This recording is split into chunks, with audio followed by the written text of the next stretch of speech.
Hi, this is Dr. Adrian Lopresti.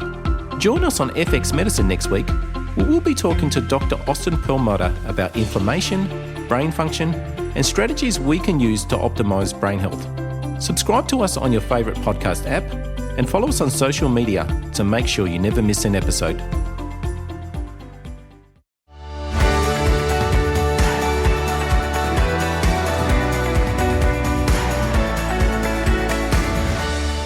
Hi, and welcome to FX Medicine by Bioceuticals, where we bring you the latest in evidence-based, integrative, functional, and complementary medicine.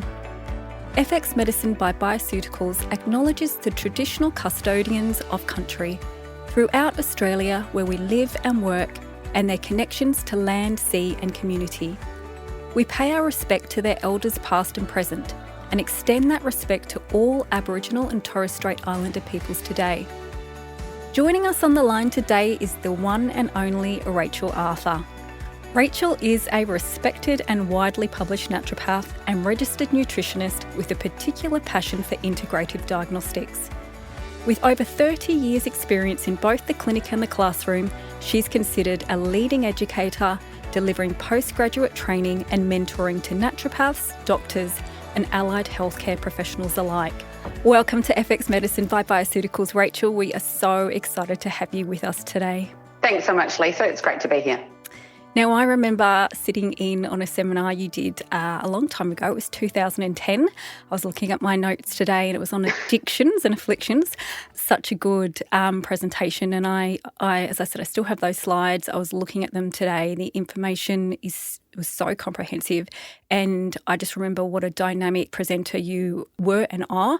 Everyone was watching you. And I just know that you bring so much value always. And so I wanted to get all our listeners to get their pens and paper out to take notes, because I know that you're just going to drop so many jewels today that everyone's going to want to take notes of. So we're not talking about addictions and afflictions, but we are talking about one of my favourite topics, and that is all things autoimmune thyroid, specifically Hashimoto's thyroiditis and Graves' disease, both of which are just so incredibly common in most people's clinics.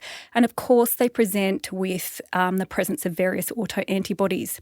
Now, while allopathic medicine tends to view these conditions as single organ specific diseases, I know you hold a pretty similar view to me in terms of looking at them as more systemic conditions, right? Yeah, that's right. I think there's been quite the shift, and like all kind of shifts in consensus thinking around medicine, it's a slow-moving wheel. There was a recent survey of Australian endocrinologists, which was really fascinating, actually, and we can share that with your listeners as well. And they were asking endocrinologists, like, why don't people's symptoms resolve in Hashimoto's when you replace them with thyroxine and their TFTs look peachy? And it was only a very small fraction of those surveyed who said, well, because they still have an autoimmune disease, right? But I was impressed to see that there were some, because I was like, oh, I want to know who those endocrinologists are, because they're more fully informed and on the front foot with the research. The research says that experience of replacement without resolution of symptoms, even removal of the gland and replacement, does not necessarily produce resolution of the picture. And that's because, as you quite rightly say, it is in fact a systemic autoimmunity. In Hashimoto's, we know that those thyroid antibodies cross-react with multiple other tissues, reproductive tissue for women, the vascular system in all of us, cross-react for many or have a shared overlap with expression of gastric autoantibodies as well. The list just goes on and on. So, I think that this is an important shift in our thinking about it, and we're right in the midst of it. So, it might be only 20% of endocrinologists who are on board with that right now, but I think as time goes on, people will look back and go, what? Did we ever think it was just a specific organ autoimmunity? Of course it's not. Yeah, it's so important, and my first treatment aim is always modulate the immune system because, of course, we know that most people that have one autoimmune condition get another and another and another if that immune system isn't modulated. And as you said, we see those autoantibodies produced against the oocytes, the hair shafts, literally everywhere. It's wild that there isn't just more recognition of this being more a systemic condition. So can you tell us a little bit more about thyroid antibodies? What are they? Why are they produced? Is it normal to have some? Yeah. Look, I think the digger we deep into the immunology of autoimmune thyroid disease, the more questions we have. And that sounds like, oh, isn't that true for everything? But honestly, AITD is one of those kind of, really extraordinary autoimmune conditions. And we can see that echoed in that, we used to just think it was the thyroid and we used to just think we just replace and they're good. Then we discover, oh, no, it's systemic. They've got this low-grade cardiovascular attack. They've got this, potential attack of the ovaries, etc. But this is at all levels. So even when we say, oh, we know what TPO antibodies and thyroglobulin antibodies are, we're still unpacking new information about those. And I think that rather than that being pedantics and semantics, it's really informative to integrative health professionals who think outside the box, who then go, oh, I really understand what those results mean in a patient then. The titers of the different autoantibodies. So obviously the one that's considered most clinically meaningful in Hashimoto's are the autoantibodies against the TPO enzyme. And why this is so significant, of course, is because it's really the most disabling of all the autoantibodies, right? It is going to take out that one-man band, that enzyme that performs every step of thyroid hormonogenesis. So we say, oh, okay, I understand why it gets that labelling then of being the most clinically meaningful. And in fact, a lot of GPs will ignore other autoantibody levels. They'll just say these are the ones that matter because there is, of course, a reciprocity between your T4, your T3 levels and the level of this TPO antibody as a general rough sort of rule. So the immune system in making those autoantibodies, and in particular they're produced by lymphocytes that have penetrated the gland, is actually, as I said, going in, disabling that enzyme that is responsible for every step, and therefore we see the major fallout in terms of actual hypothyroidism, so an inability to keep up the thyroid hormone production and conveyor belt. And that's very different to the thyroglobulin antibodies. As I said, these can often be minimised or considered less meaningful, but they have their own meaning. They have their own significance. So what the autoantibodies are attacking here is the precursor of the thyroid hormone. And, of course, our gland is full of precursor. And so where, again, these are being produced by lymphocytes that have infiltrated the gland. And already we're starting to separate out the consequences of the two. So while higher thyroglobulin antibodies will not necessarily result in further impediment to T4 and T3 levels, what it's speaking to is local oxidative stress within the gland, like a real damage and destruction. So I have two ways, I love my catch cries. I will love the way of having an easy go-to in your mind. The way to think about it when you're looking at TPO antibodies and thyroglobulin antibodies and the difference between them is to think that the TPO antibodies really are an expression of the aggressiveness of the immune system. More than anything else, it's saying this is how much your immune system hates the TPO enzyme, right?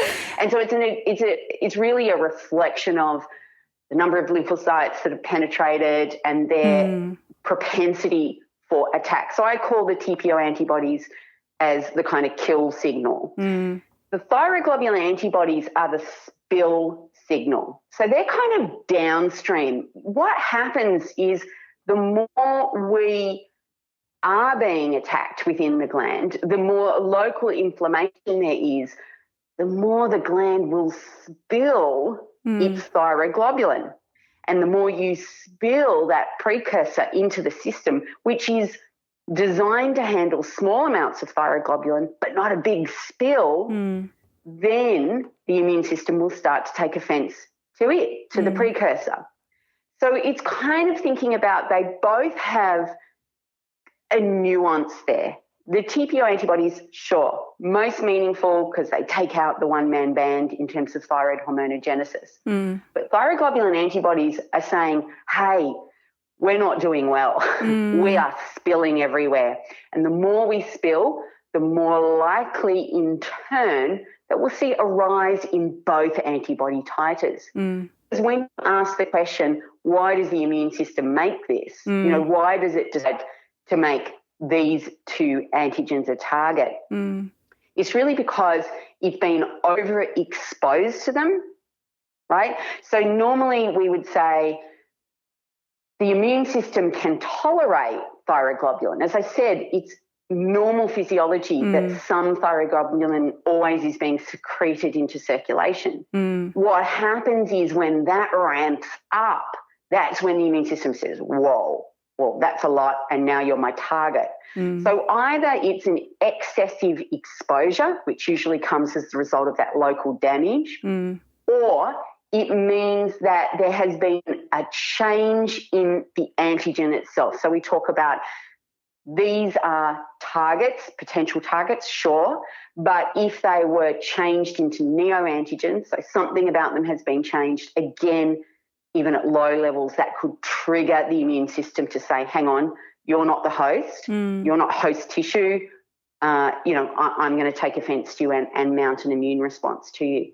So it's all, and you can see how that becomes such a self-perpetuating cycle, because once you're attacking the gland, you're going to see more destruction, more spill, therefore the immune system being exposed to more antigen. So we see the antibodies rise. It's just a classic vicious cycle there. And, you know, in terms of levels of antibodies, would you say, because there's some debate on this, would you say higher levels relate to more disease severity, or you don't necessarily think so, like smaller levels still could be representative of wider spread damage?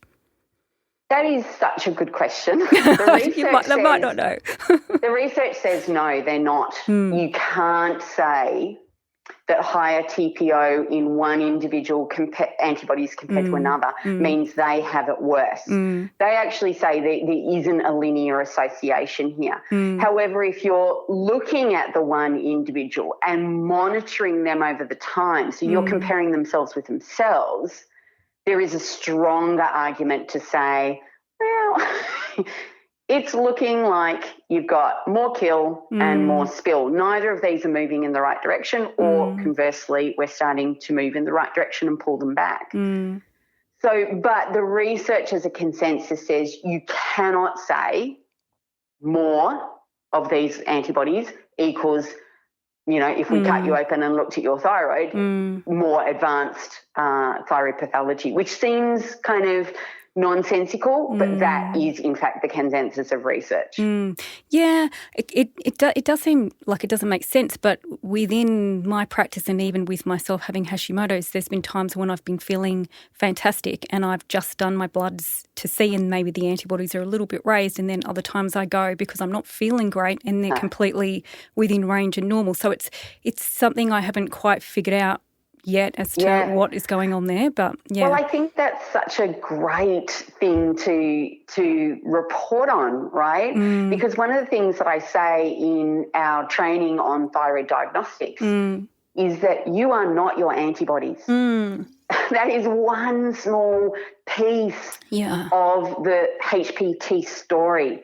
And so I think if we make the mistake of overemphasizing those with our patients, then we can all get hooked on this notion that, you know, higher is worse and lower is better. And as you said, that doesn't necessarily translate symptomatically. Yeah. Yeah. And right? also, totally. And then when you've got a patient that's doing all the things and feeling better, and then we do the bloods and they get the results, but the antibodies haven't moved, or maybe they've gotten a bit worse, it can be incredibly, you know, demotivating for them if we're just, you know, relying on those.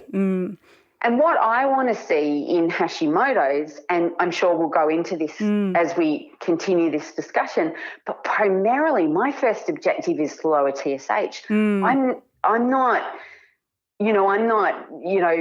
go hard on the antibodies or go home. Of course, it's part of my strategy because I'm trying to dial down this cytotoxic kind of attack and the autoimmunity.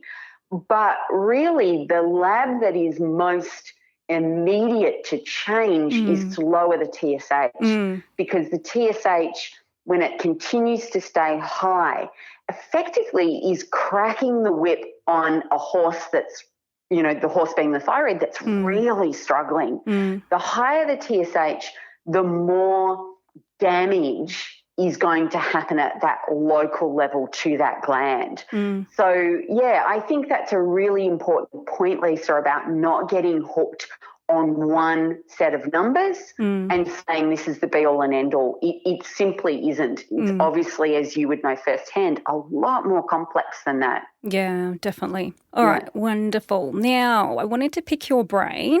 Hypothetically, if you had a client present with elevated thyroid antibodies but normal TSH, T4, T3, I know we've talked about a systemic, you know, view of the client, but do you have like a top 3 systems or root causes you would be considering?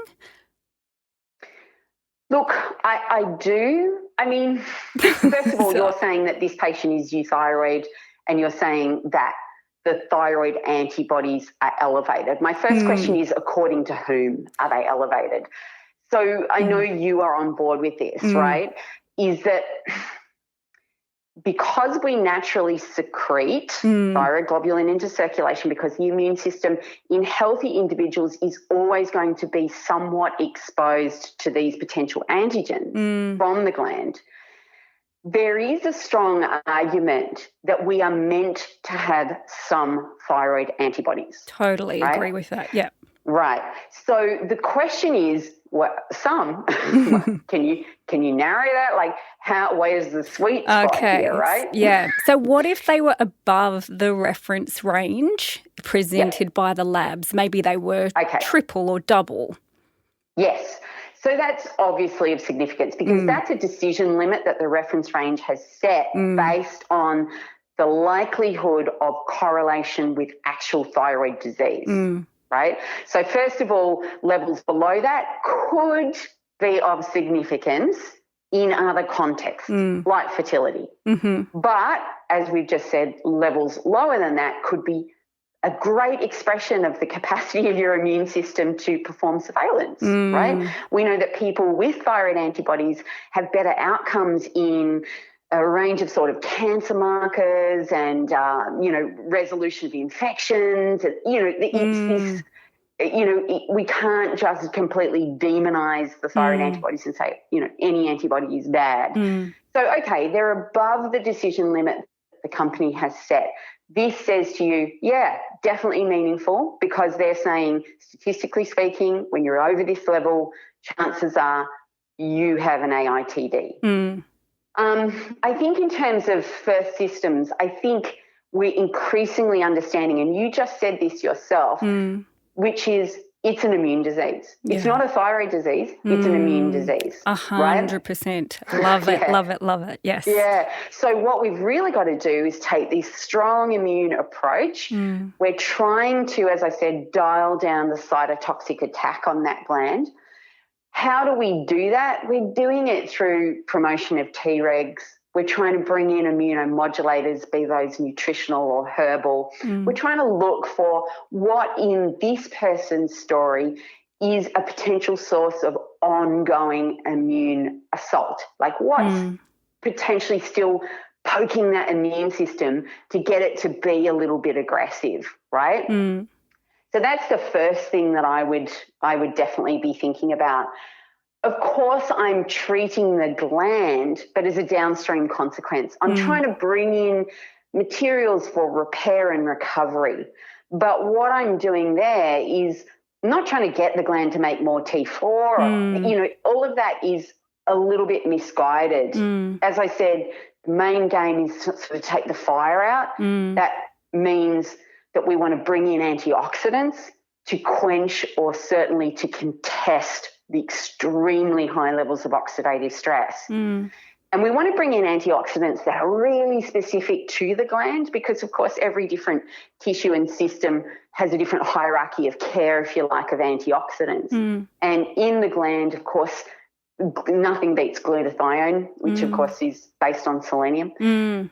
But the other two that have really risen to the forefront in research as being antioxidants really specific to the gland that are compromised when this attack is happening, and people do better when we replenish them specifically, are really the CoQ10. There's some really interesting new research showing tissue depletion of CoQ10 within the gland. Is that both in Hashies? I definitely know Graves, but Hashies as well? No, in Hashies. Yeah, in Graves it's a different application because in Graves' disease, of course, we know it's a hyperthyroid state. The antibodies are being there's no lymphocytic infiltration of the gland. So actually there's very little damage to the gland in Graves' disease. It's all happening around it, if you know what I mean. It's happening to, other tissues that express TSH receptors, and it's happening as a result of just the extreme kind of metabolic speed and pace that the hypothyroidism is setting. That creates oxidative stress, particularly to the cardiovascular system, right? So that's where we go, bring in CoQ10, bring in vitamin E, bring in vitamin C, all those sorts of things. But in Hashimoto's, we're dealing with a local severe depletion, secondary depletion of antioxidants. And so that's really, your selenium, your CoQ10, and somewhat indirectly, magnesium is coming into this research as well, saying it is an indirect antioxidant there. And again, local levels within the gland are depleted in those with thyroiditis. Yeah. Super, super interesting. So well, maybe we start talking about these nutrients in a bit more detail. So you mentioned glutathione. Is that something you give by itself, or you use that, it comes through the selenium? It comes through with the selenium. I mean, that's where the research is at. And I know you and I and everybody else is familiar with that as a mainstay treatment in Hashimoto's. I think what's new and what is really interesting about selenium, a few things in there. One is that, if we could all probably repeat the remedy by memory, couldn't we? With selenium, 200 micrograms a day, off you go, right? But the research, and obviously this started off with 3-month interventions and then 6-month interventions. The new information here around selenium, a couple of things. First of all, the longer patients are on it, the better. Okay. So actually, when they did 3 and 6 month studies, they found a certain percentage of responders. When those individuals continued on the selenium past the 6-month mark, who had not necessarily responded in the first 6 months, they found in follow-up investigations that they started to respond. That's so interesting. So interesting. Because I've always thought, there's a cutoff point. That's incredibly interesting and maybe fits in with... me and everyone, Lisa. Yes. And so that makes, a real change in our prescription, knowing that the research has moved on and says, no, it's a longer term treatment. It makes sense if you think about the extraordinary if you like, war zone that we're sending the selenium into, right? Because it has so many actions to offer within that gland that's under attack. And it makes sense that it's going to spend some time putting out spot fires, right, before it can actually start its contribution to repair and recovery. So what we're saying is we know when selenium's working, this is what the research and the meta-analyses suggest, not just, yes, you may see antibody titers start to drop within 3 months in some, within 6 months in others, and as I said, within 12 months in others. But you really want to see that TSH has dropped. You're unlikely to consistently see improvements in thyroid hormones. And I think this is one thing that maybe needs clarifying for people, because if we're waiting to see that, we might think, oh, selenium didn't work. But that's not the role of selenium here.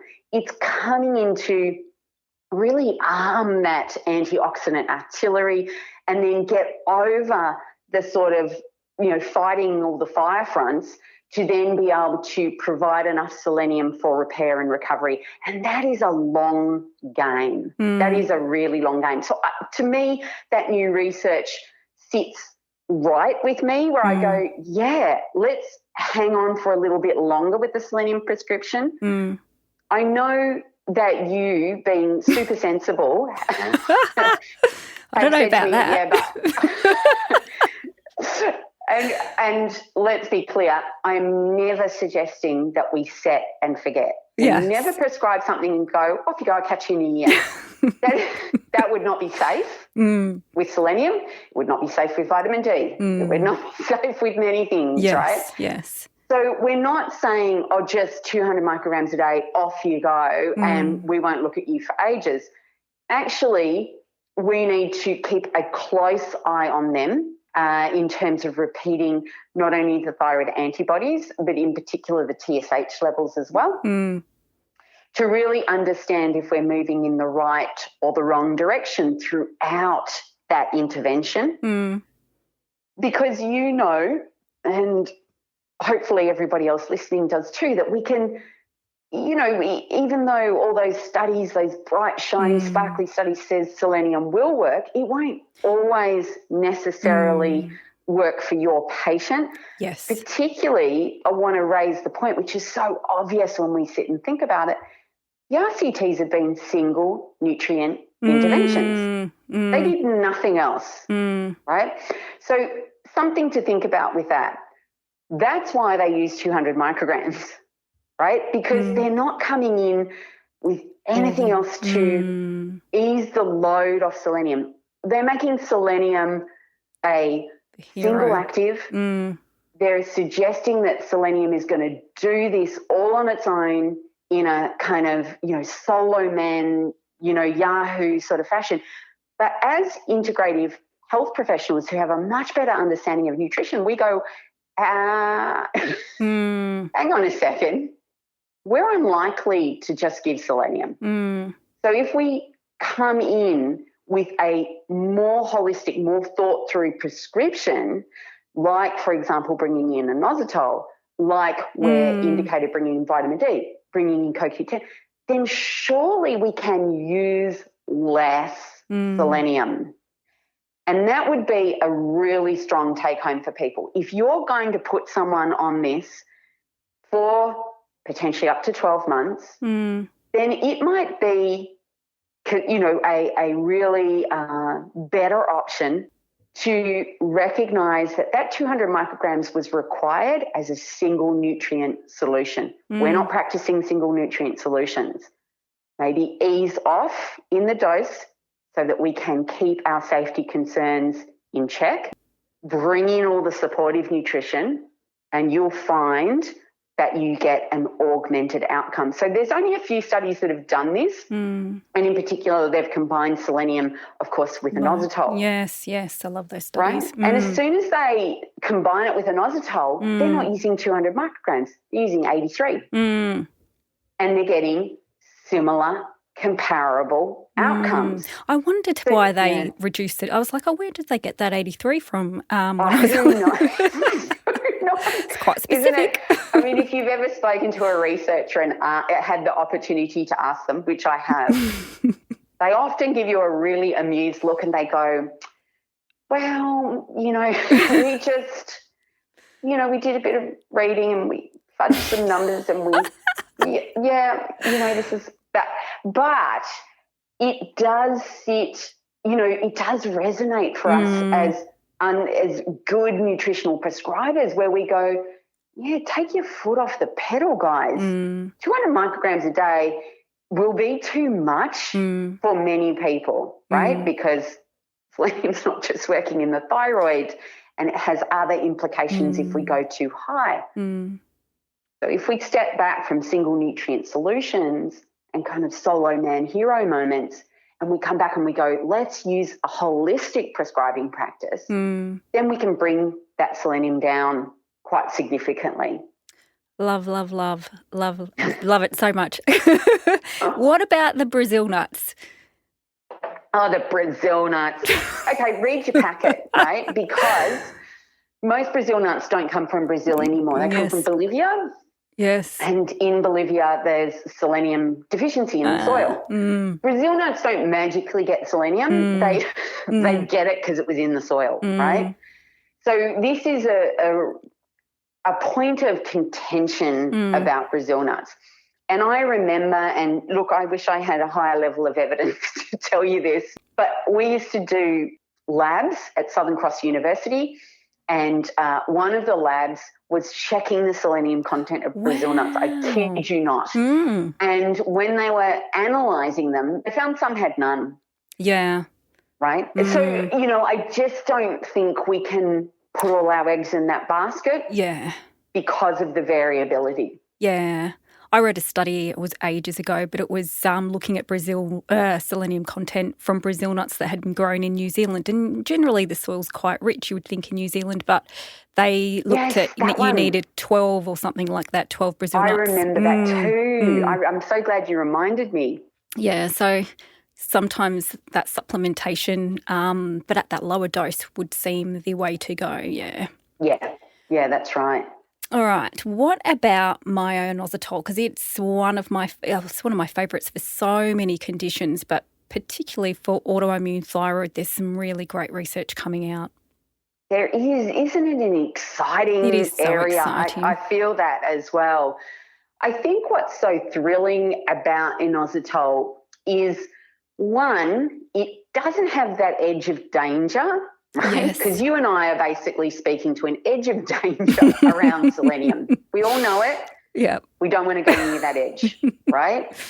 And there's an edge of danger around vitamin D. Nothing can be set and forget because that's just unsafe. Inositol is like, I'm not going to put it in the water, my inositol, but 600 milligrams is the amount that's been effective in this kind of application, which is quite a small amount. So low compared to, say, PCOS and things that. That's right. And the research says this is not up for debate in the sense that, certainly the vitamin D is, right? Some people need it and will get a big bang for their buck in Hashimoto's with vitamin D, but a lot of people don't. In inositol, the research says if you've got thyroiditis, if you've got an elevated TSH, they're the only two criteria, inflammation of the gland and elevated TSH. By default, you have an inositol deficiency within that gland. And there is a lot of research to support that. So they're like, just put it back in so that inositol can do, it's got for sort of 4 or 5 actions associated with it. But the big two, which really are, the heavy lifters here. One is that inositol makes the thyrocytes more sensitive and more responsive to TSH. Wow. Now, this is important because if they become able to respond to lower, levels of TSH, then there's a need for less. We can see, and we do see in the research, really significant reductions in the amount of TSH being released from the pituitary just because we put inositol in there, and inositol got those cells sensitized. Now, that's super important. I've said that several times because the higher your TSH, the more destruction of the gland. You know, you're cracking the whip on a dead horse that's stumbling over the finish line, etc. Oh, that's what it feels like. When you've got that TSH, you're like, oh, kill me. Yeah, so that's a bad analogy. I'll stop talking about the dead horse. But you know what I mean. So that's a big claim to fame for inositol, that it can lower TSH by basically making the thyroid more of a responder to normal levels, right? A better responder to normal levels. And then the second thing is that inositol is just critical for repair and recovery of the tissue itself. Like it's one of those other ingredients that we just need to put back in. So, you know, I think that inositol is an exciting area because it has no edge of danger, you know, certainly not at 600 milligrams, because it's really naturopathic. It's kind of root cause. It's kind of like, well, not root cause, it's kind of, you know, from the ground up, give the gland what it needs, you know, and inositol is a key element there. And so good probably for the mood stuff that comes with that thyroid dysregulation. Yeah, well, inositol is kind of ubiquitous in its roles, right? It's working everywhere, central nervous system, reproductive system. As we've said, you know, different, potentially if, you know, being applied in those other contexts as the primary, you know, objective, it might need higher doses, but 600 milligrams is the sweet spot for the gland and, yes, may have additional benefits there. Now, you've talked a little bit about vitamin D, and again, it is one of those ones where, you know, dosing is controversial. When you look at the studies, they often use incredibly high doses. And, you know, in my clinic, I've found it doesn't work for everyone, I guess, because there's just so many different, you know, root causes. What are your thoughts on vitamin D? I think from my reading of all the research that the take-home with vitamin D is kind of simple in a way, right?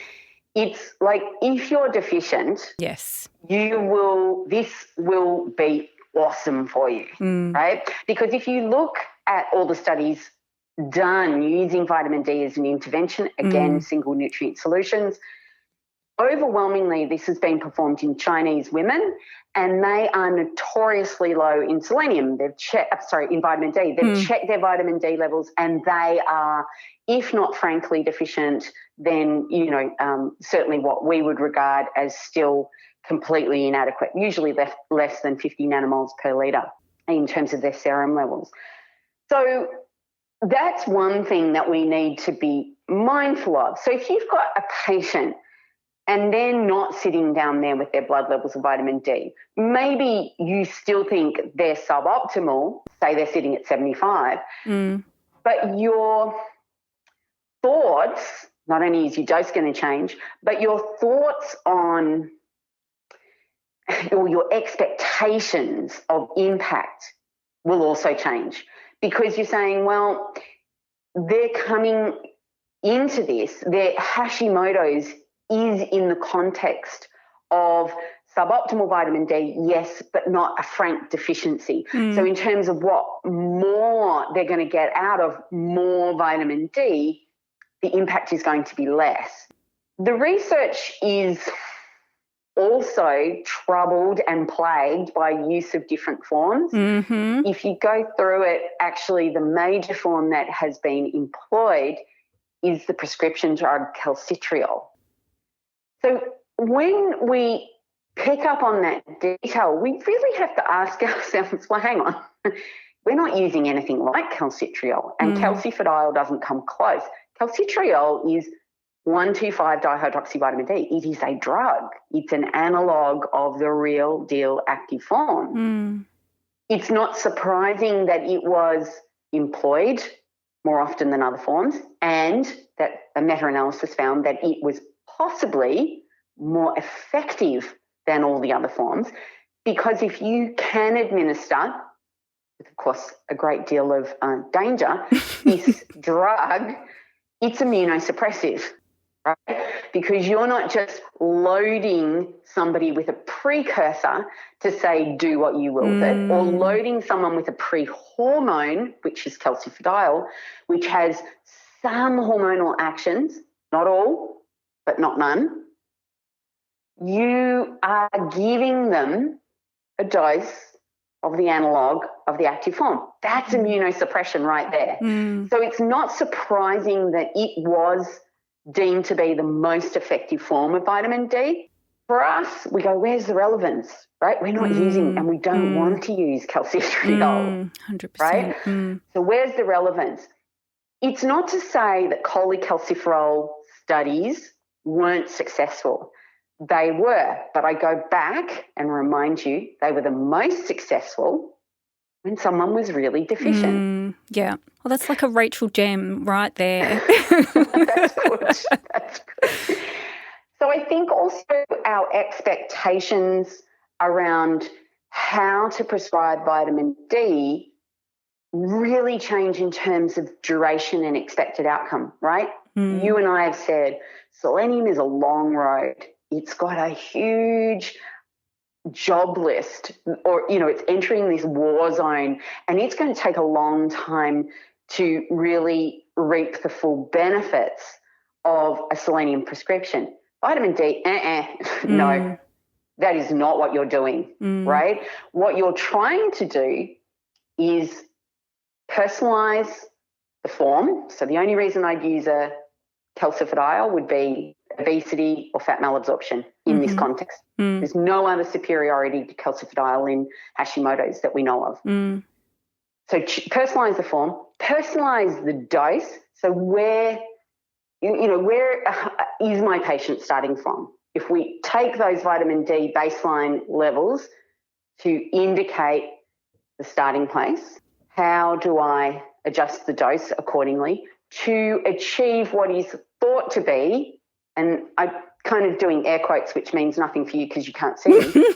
I'm seeing it. You're feeling it. You felt those air quotes. Telepathically. But is thought to be a desirable level of vitamin D in terms of lowest thyroid autoimmunity is somewhere around 120 nanomoles per litre. Right? So quite high, okay. It's quite high, but let me just add in a little caveat there, Lisa. This was not found in Hashimoto's patients. This was in a very large, I think it was Canadian community study. So, does it apply to Hashimoto's, right? There's still a little question in there about can we extrapolate that really to Hashimoto's? But that's going to determine your dose for the patient in terms of, someone comes in, their vitamin D levels are 50. You're going to give a larger amount than you would for someone who walks in and their vitamin D levels are 75. Yes. But duration, like how long does it take to get someone up to 120? Again, very individual, but not months. No. Come on. No. Right? So I think that's something really fresh for us, is this delineation between each of the actives and really thinking about, time frames and what does success look like. The success of vitamin D looks very different in some ways to the success of selenium. Again, even with a successful, response to vitamin D, you don't see increases in T4 and T3, by the way. The only thing that really seems to do that in a more consistent fashion is bringing Myo-inositol in. That's where we started to see more consistent boosts in T4.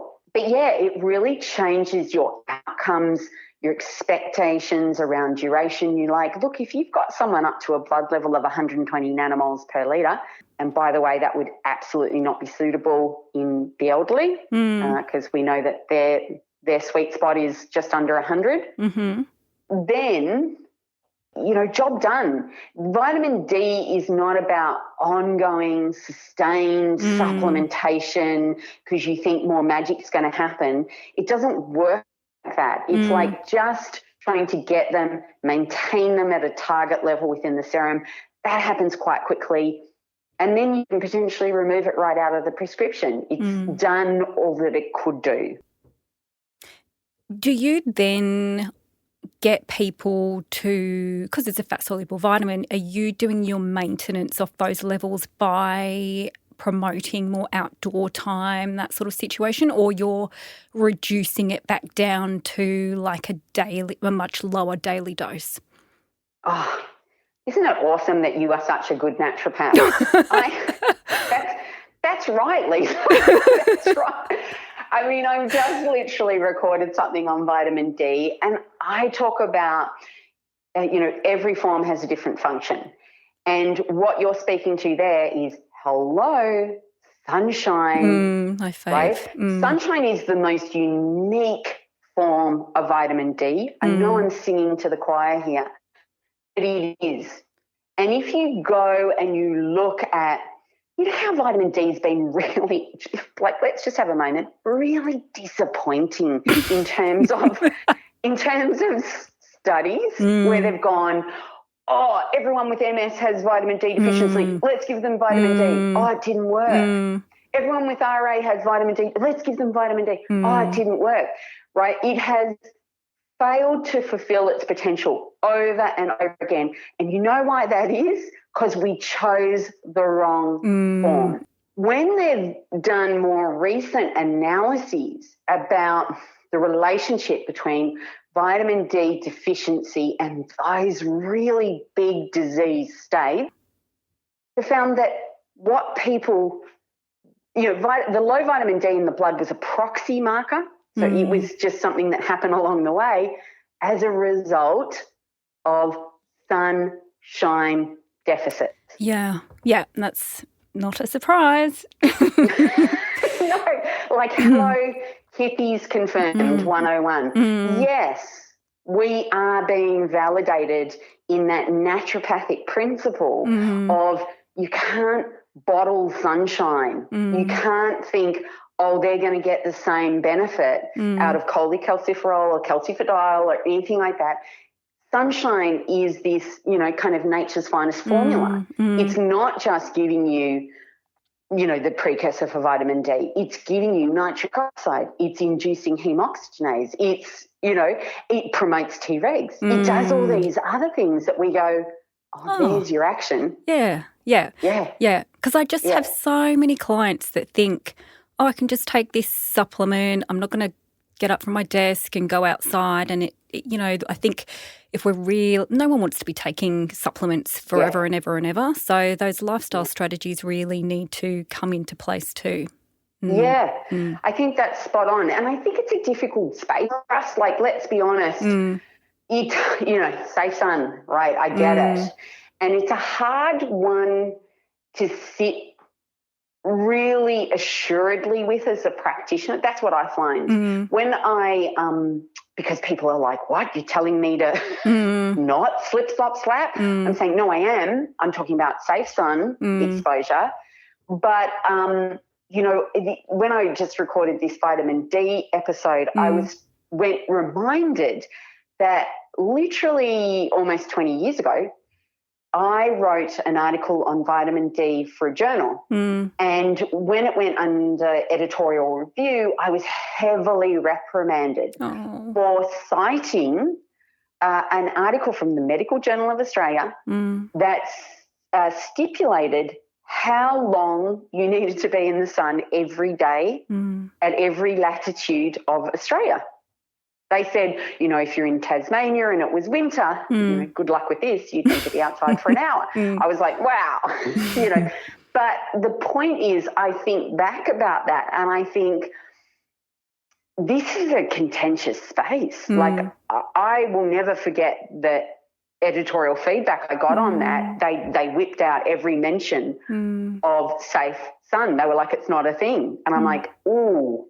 I think it is. But and so I think for us as practitioners, we have to be very mindful about the public health messaging. We have to know our stuff around what is safe sun exposure.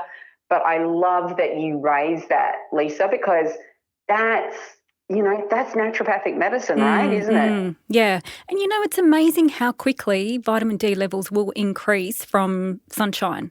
It's really, really amazing how quickly. It's like that with the design. Exactly. But I think sometimes practitioners think, it's just going to take a long time to get those levels up. But it doesn't. It doesn't at all. It doesn't. Yeah. And you know what? When they look at all the vitamin D interventions in Hashimoto's, there was one study that examined sunshine. Now, of course, that meta-analysis is not going to find in favour of sunshine because it was only one study, whereas all the others used calcitriol or cholecalciferol. But I go, look, if we could have 10 studies on sunshine, we might all reach a different conclusion. Because I'm with you. I have seen blood levels boom with safe sun exposure. I'm talking sending people out between sort of 6 and 8 a.m. in the morning and going, now. Yeah. Now's your moment, right? But getting enough in that period to have such a beautiful normalising effect on their blood levels, I think that's so interesting, isn't it? We're joking about it, but hell, that's what we were designed to do, right? Exactly. Yeah. So what about the most controversial, which is, of course, iodine? Have you recorded a podcast on iodine? I'm always recording on iodine. It's one of those ones where, prackies are often very scared, cautious about prescribing. Yes. A lot of, endocrinologists tell patients, don't have any iodine at all. I'd love to know your thoughts. Well, I do. I get a little bit obsessive around iodine, and I likewise am going to add to the fear factor, but in an informed way, I hope. I think the issue with iodine, I had a little bit of a bold moment. I was speaking at a conference late last year on Hashimoto's, and I just left the script, as I am known to do, and I looked around at this room full of really informed doctors and naturopaths, and I just said, anyone here ever seen a study where iodine has been employed in Hashimoto's? Not talking about Abraham's work and Brownstein's work, which is all very self-referential and is using mega doses. Horrific doses. I'm talking micrograms in Hashimoto's. The room fell silent. I said, anyone seen a successful study or even a recommendation that comes from science that iodine is indicated and effective? And you could hear a pin drop. And I was like, because it doesn't exist. Now, it doesn't, right? There are several reasons why we should have a decent amount of fear around iodine in Hashimoto's. The thing is that iodine is more likely to be an immunoaggravant in Hashimoto's. There are 3 key mechanisms that have been implicated. And I know one of the research papers that we're sharing with listeners today has one of these papers in there by Leonatris, I think. But they say, you can read in there, there's 3 key mechanisms, but there is no doubt that when the gland is under attack, thanks to those autoantibodies, adding more iodine in, not the solution, not the solution at all. So it's not even that it's not going to give you good outcomes. It's that it actually can make things worse. Now, the conundrum that clinicians get in, and I really understand this because we're so thoughtful and we're trying to cross every box, tick every box, we're trying to be so thorough, is they usually say to me, but what if the patient has an iodine deficiency, like they've done a urinary iodine and it's low? Like, aren't I supposed to fix that? Like, I can't just ignore that they're not getting enough. Well, actually, that reference range for urinary iodine is based on the assumption that they don't have Hashimoto's. Now, what I mean by that, and I know this gets tricky, so I'll try and keep it really simple, is there is that cutoff, you should have urinary iodine over 100, blah, blah, blah.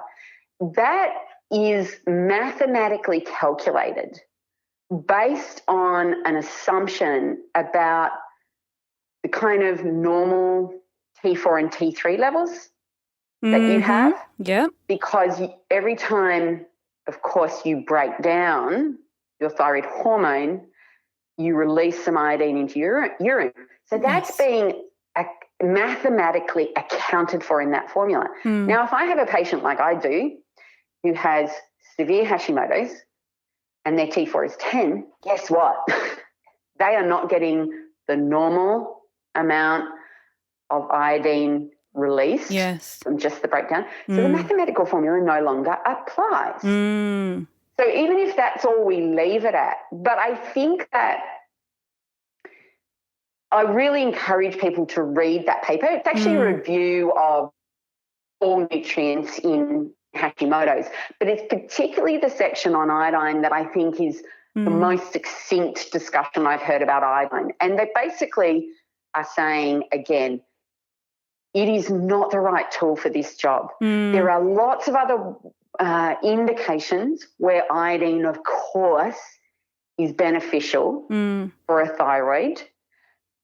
But if you're talking autoimmune, whether it's Hashis, postpartum thyroiditis, or Graves, it is the wrong tool for this job. It is more likely to aggravate than ameliorate. So if I have a patient, they say, cracky, and they say, but, I do worry about their iodine, obviously for other tissues, because thyroid doesn't have, the thyroid doesn't have complete ownership of iodine. It sucks up, up to 85% of circulating levels. But what about the breast? What about the stomach lining? That's the second highest concentration of iodine, actually, because those gastric cells, they really need a lot of iodine. And that links back into I'm sure you would have heard that, the associations with gastric cancers and things like that. Conditions.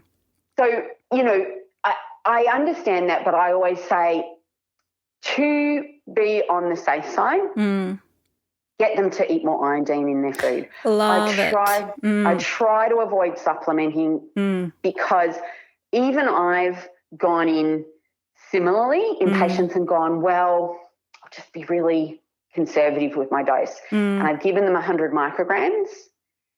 Now, this is why we said you never set and forget. And while recovery is slow, and we're talking months, often, particularly with selenium, aggravation is immediate. Yes. Right? Yes. Immediate.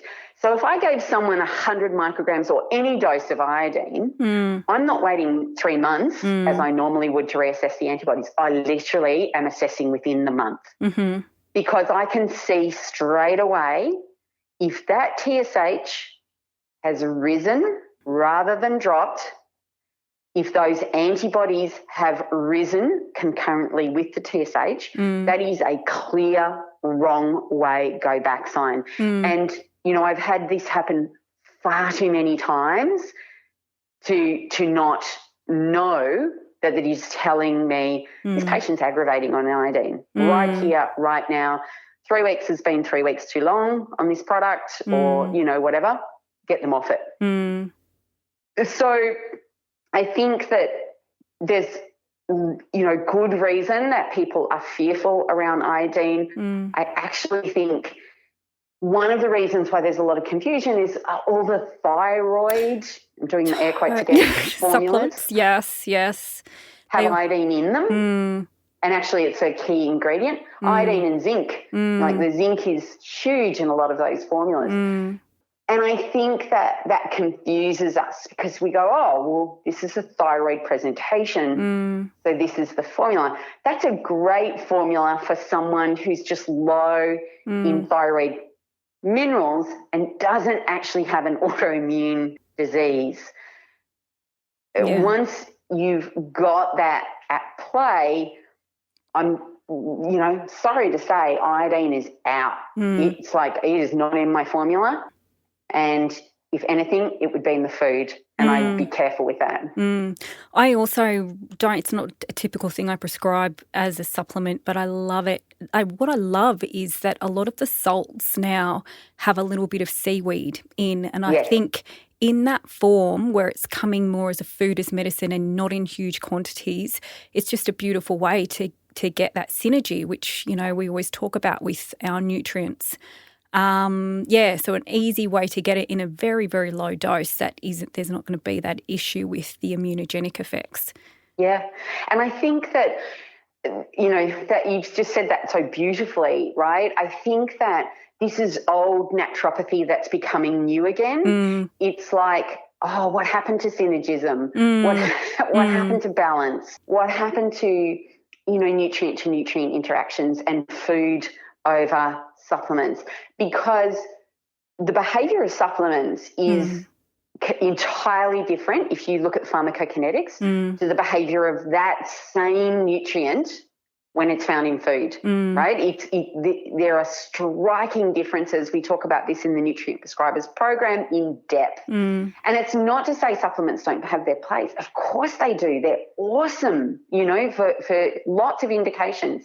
But I love the way you just said that. Like, yeah, let's try and find the food forms of iodine where it's found in concert with its natural colleagues, and, you know, it will behave differently. Its pharmacokinetics will actually be, more in line with actually our design. That's a good approach. Because one of the extraordinary things about iodine is that we don't have a capacity to regulate uptake. So that's unusual. Of course, it's not alone in that, but they are the minority. Most micronutrients that are essential, we have the capacity to dial up or down absorption. We have no capacity with iodine, and it is highly bioavailable. We pick up about 95% of it. Wow. So whatever you're putting in, right, in your lovely seaweed-laced salt, that's cool, right? Because if I pick up 95% of that, I'm never going to over-tip the scales. But if I give someone, you know, 125, 250, whatever micrograms, and they can't adjust absorption based on their needs, they still pick up 90 to 95%. Creates a massive surge in the serum. Thyroid responds by still trapping the lion shit. Like you can just see how there is this, you know, design around iodine, which made perfect sense from an evolutionary perspective, because we really need iodine and not everybody lived by the sea to get it reliably. But that makes it quite potent as a prescription, and I think that's something that we might have overlooked along the way. Definitely. All right, so many good points there. We're almost at the end, but we can't omit diet, because elimination diets are so popular with naturopaths and nutritionists for the management of autoimmune thyroid disorders. We see the autoimmune paleo, gluten-free. What are your thoughts on these for patients? I think it's a tricky area, and I think that it's tricky for so many reasons.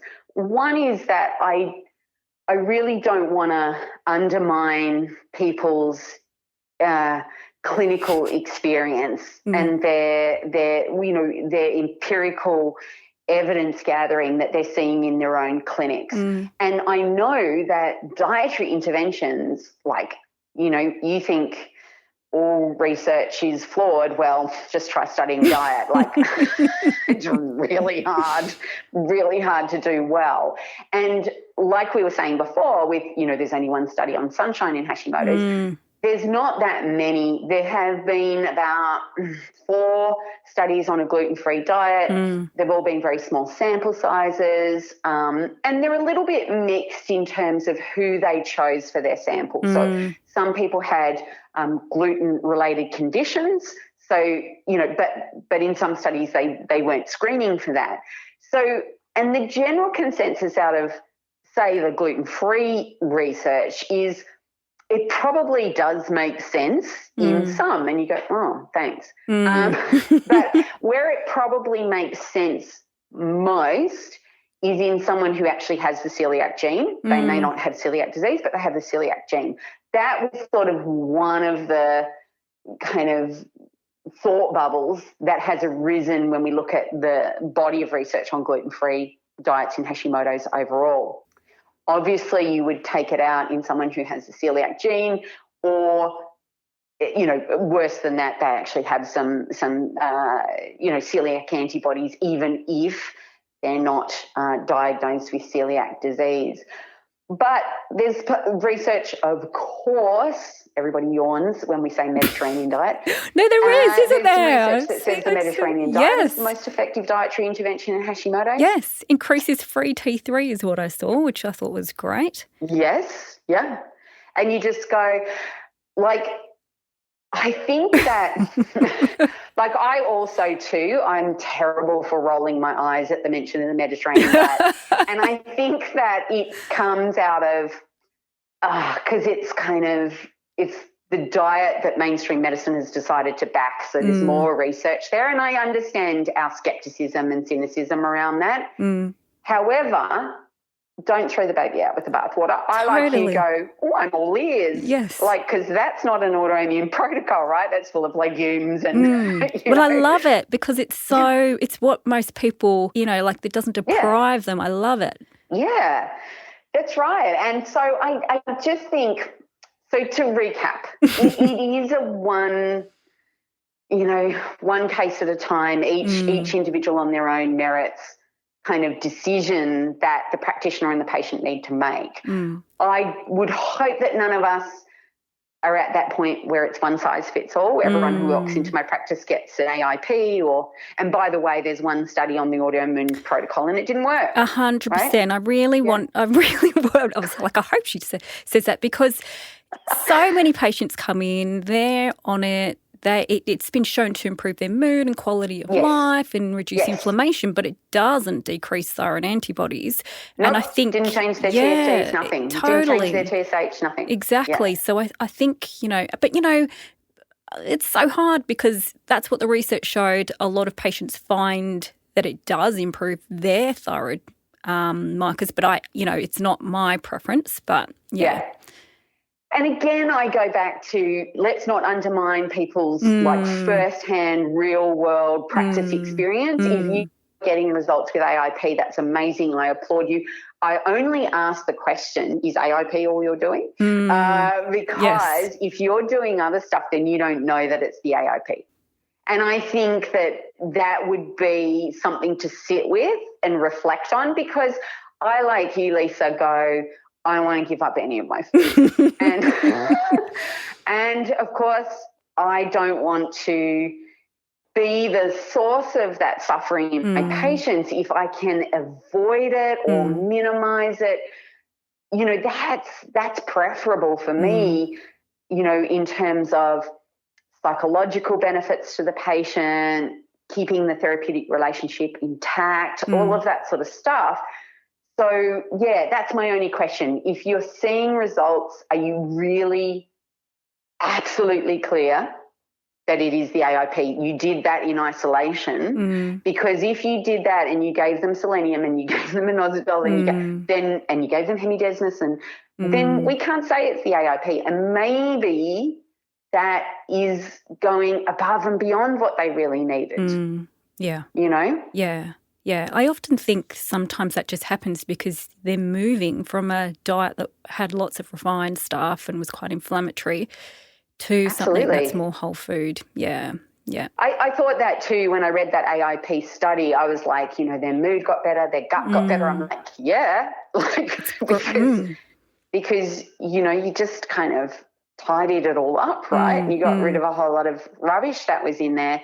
Similarly to gluten-free diets, there's something that came out, I can't remember what it was, one of the findings, and I was like, oh, that's right, they were saying maybe that their TSH reduced. And I was like, because I bet you if we mapped their macronutrient intake, they're eating less carbohydrates and your TSH adjusts to your carbohydrate intake. So because that's a major source of informing the HPT about what your metabolic demands are. So I was like, I think we need to really pull that apart to know the mechanism behind that. But at this point, I suspect it was a carbohydrate reduction more than anything else in that gluten-free diet that had that benefit. But yeah, I hope we can still maintain our individualization that we are so passionate about, and that personalizing of every prescription, even when it comes to diet. Love that. What a lovely note to finish on. I feel like we could do a part 2 and part 3, but we better stop.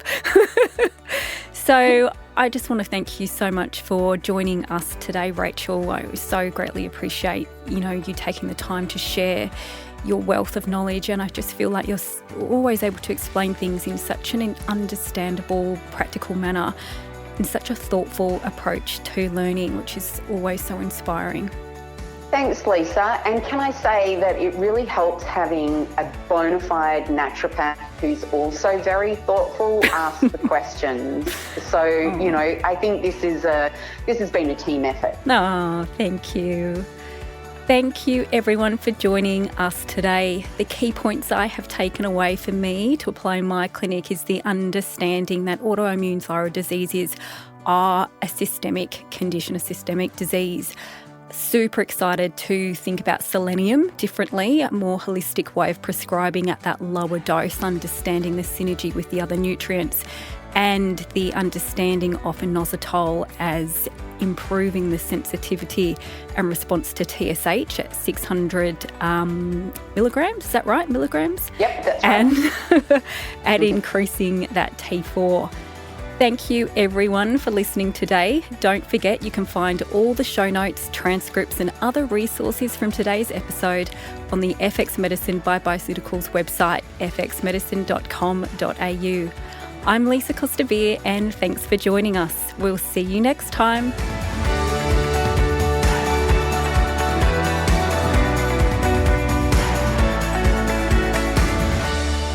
This podcast is intended as healthcare practitioner education only, and it is not a substitute for medical advice, diagnosis, or treatment. If you enjoyed this episode, please take a moment to give us a rating and review on Apple Podcasts, Spotify, or wherever you listen to FX Medicine, and share us with your family, friends, and colleagues.